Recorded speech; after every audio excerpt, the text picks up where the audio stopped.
Our Nullification Commission proposal has been discussed a lot lately, and the question naturally arises whether it would work for dealing with this kind of abuse or that kind of abuse. It soon becomes clear that state nullification is only applicable to certain kinds of usurpations, generally broad kinds that require cooperation of state officials or local citizens. There are many things federal officials and agents can do to people that don't go before a judge or a jury.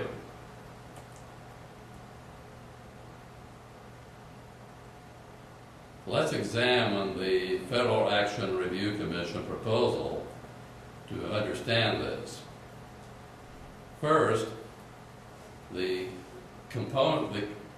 commission is to have the powers of a grand jury to meet continuously with rotating memberships drawn from a pool of legal historians and constitutional scholars appointed by the governor, attorney general, or legislative council, empowered to review the constitutionality of congressional legislation or federal regulations or decisions, and if he finds such legislation, regulations, or decisions to be unconstitutional, to issue an edict with the force of law requiring that no state or local officials, employees, or contractors cooperate in the enforcement of it, and urging state citizens to refuse to cooperate.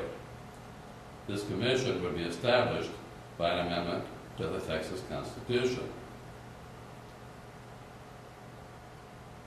Now, you'll notice that some things are not included in this. It is not tasked with review of federal court decisions. It was felt that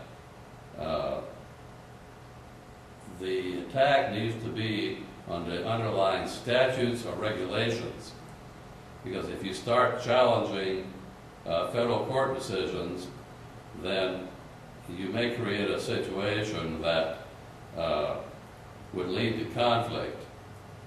And what we're trying to do is to pull the nails out of the edifice of usurpation, but to do so carefully, choosing our battles and going after legislative or regulatory acts rather than court decisions.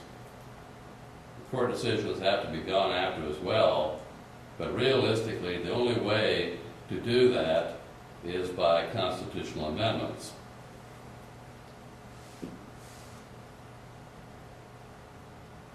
The structure and procedure of the Review Commission is that it has 23 members, which is the proper size for a grand jury. They serve for staggered terms of 4 to 8 months. That means that some would serve for 4 months, some for 6 months, some for 8 months, and then they rotate. They be drawn at random from a pool of at least 230 constitutional scholars and legal historians. A larger number if possible, but we'd have trouble finding that many in the state of Texas. Now, some have asked, what is a constitutional scholar or legal historian? And the standard I would use would be someone who has written at least one book or professional paper in the field that's peer-reviewed or published by a major publisher. It's too difficult to try to define these standards in this proposal at this point, but we'll be getting later in the discussion, not in today's presentation, into how we might define who the qualified people would be. They would meet at least 1 hour once a week. A quorum of 16 and a vote of 12 would be required to issue an edict based on a presumption of non-authority of federal officials and agents, and requiring strict proof of constitutionality from deductive logic and historical evidence. It shall be open to direct complaints of the unconstitutionality of federal actions from any citizen. It shall have the power to subpoena witnesses, and its deliberations shall be secret, except that it may disclose anything in its presentments.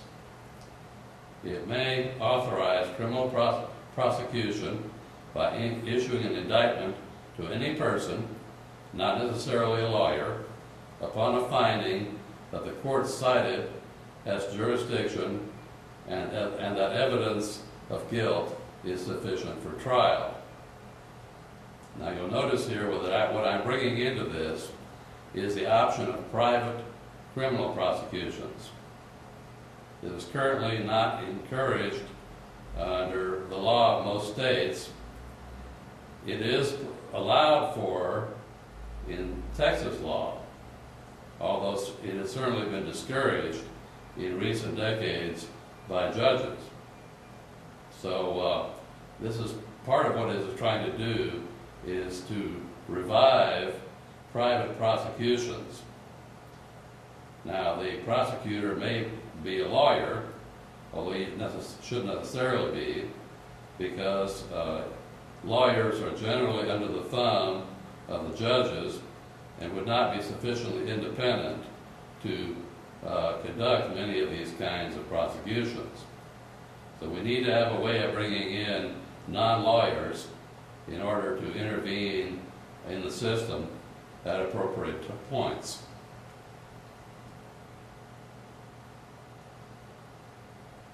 There need to be penalties. There's a general rule in law that if there's no penalty, it's not really a law. It's just aspiration. State and local officials, employees, and contractors shall be notified in writing of such edicts within 10 days. They shall have 20 days to comply or be subject to termination after one written warning and a second failure to refuse to cooperate with federal officials and agents. That means that you can fire people or terminate contracts if people continue to cooperate with the feds. They have to decide where their loyalties lie. It will either be with the state or with the federal government. They can't have it both ways. And this could create a problem for a lot of law enforcement agents that are taking money from the federal government and thus dividing their loyalties between the state and the feds.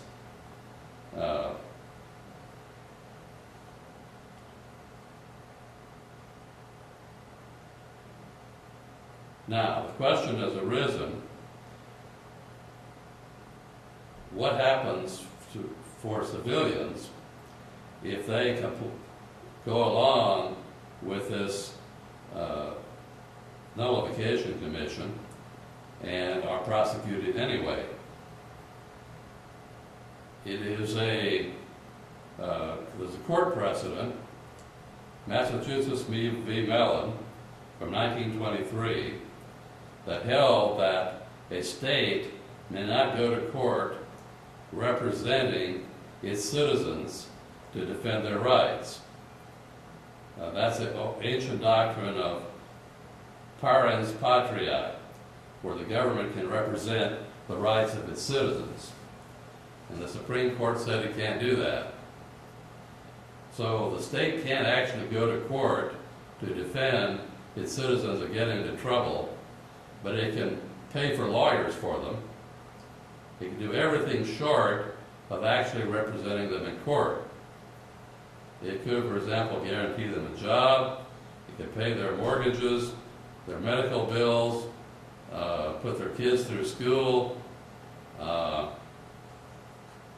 He can do all the things necessary to make sure that the only thing that the citizen will suffer is being locked away for a while, but that when he comes back, all he will have lost is time and nothing else. That's the system that I want to try to establish.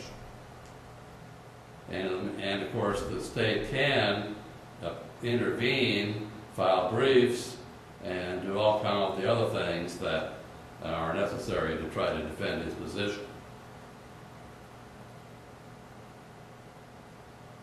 So that concludes our presentation this evening.